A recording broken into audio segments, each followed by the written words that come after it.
Heya, what's up Squiddos? Splatoon has been released about 1 year ago and has a huge fanbase now, including myself. Throughout its lifetime, the game has added new features, gear and weapons. Now it's time to tell you what my top 10 favorite Splatoon weapons are. By mentioning a weapon, I do not include every variant, because some of them make the weapon kind of useless. Instead, I will mention possible good weapon variants. For example, when I mention a charger, I will exclude the scope versions because I tend to battle in an open field and this would make me an easy target. And since this is out of the way, let's get started. Number 10. The Gold Dynamo Roller, Dynamo Roller. Okay, I know what you're thinking, but PokeFan, you use this weapon quite often. And it's also very powerful. How can you put it so low on the list? To be honest, I prefer to have some speed. Of course, the Dynamo Roller paints good. And it is really strong, but the movement speed makes you feel like a snail. Still, the higher range combined with a bit of attack up turns you into a huge threat when you prepare for your attack. However, by using the sprinkler with the normal Dynamo Roller or the ink strike of the golden version, as well as simply flicking over the wall, you have pretty good chances to still cover a lot of turf. Sometimes this strategy gives our team the victory. And it feels so good to get multiple splats with a single flick. The normal Dynamo Roller can also be used as a good support. Because of the sprinkler and the painting speed of the weapon itself, you can charge your echolocator in such an incredible speed that your opponents will get surprised when you activate it in mid-battle and therefore putting your teammates at a high advantage for a few seconds. The Gold Dynamo Roller can often be used to force your opponents out of their position. The Splat Bomb or the aggressive Ink Strike will push your opponents right into the attack. Number 9. The Splatshot Jr. The first weapon you get in the game is also one of the best ones. This weapon covers a good amount of turf, which provides the requirement for a fast bubbler and supports the entire team with a huge surface to swim through. The Splat Bomb also eliminates the disadvantage you have with the range and power of the shooting. These characteristics allow you to participate in turf war as well as in ranked battle. I've seen some crazy Splatshot Jr players in rank. Number 8. The inlcuding. This one is definitely underrated. I mean, just because going through enemy ink is hard with this weapon doesn't mean it's bad. The inlcuding has one of the fastest movement speeds and paints in the pattern of a straight line. To splat an opponent, you need to hit him precisely or otherwise you're sushi. Then why is this weapon on the list? The reason for that is the speed. On stages like Kelp Dome or Hammerhead Bridge, you can just walk all over the ground and reach the enemy base in no time. Combined with run speed up, Inklings holding the weapon cause confusion and are good for distraction. The sprinkler gives you some time to infiltrate the opponent's area.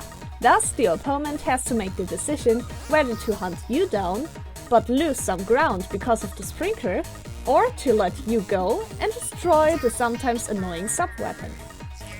Number 7. The Krakens Flatwater.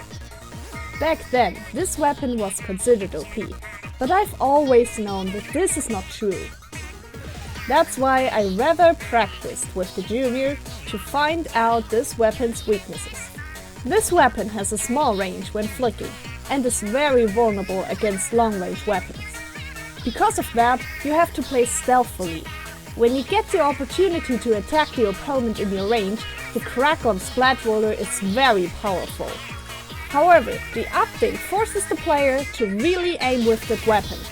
I really like it to play this one on maps like Blackberry Skate Park or Urchin Underpass because of the huge variety of heights and good ways to sneak up in a still fair way. This roller has the Kraken as its special, and it is perfect to erase the disadvantage you might have when fighting against multiple Inklings at once. Number 6. The Think Mini Splatling.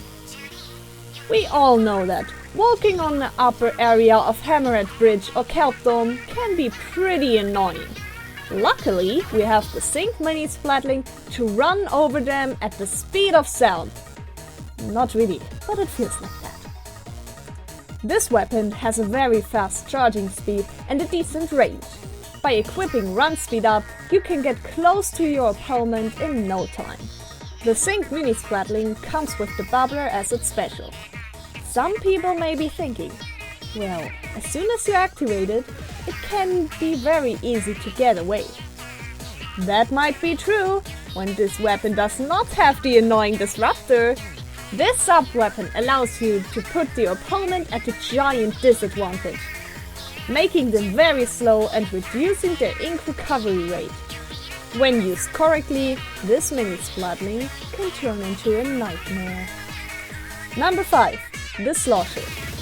This bucket is different from what we have seen before. It consumes a huge amount of ink in return of a good range and 2-hit splats, as well as reaching opponents behind the wall.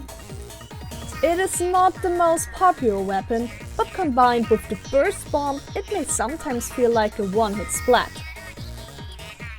A very powerful strategy is to flush the opponent one time and immediately throw a burst bomb after them.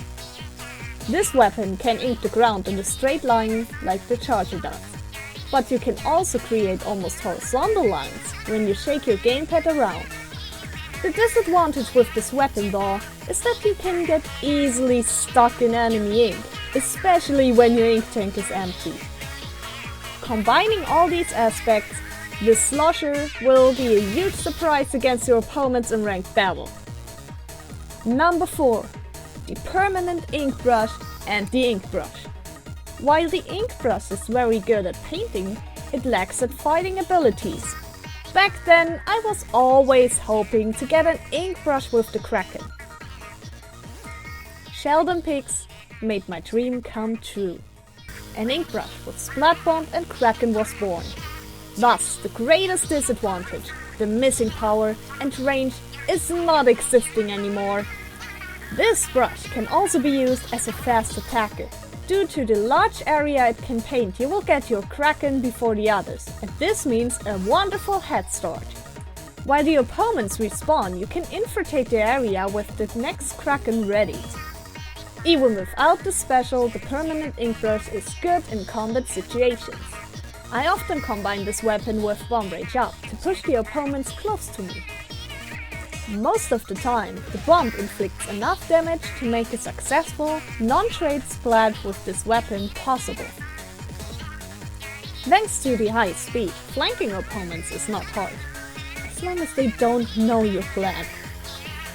But like with all the other brushes, you need to mash the button a lot, and this means you get tired after some time and forces you to switch the weapon. That's what happens to me a lot. Number 3. The Aerospray PG, or how I like to call it, the Aerospray OP.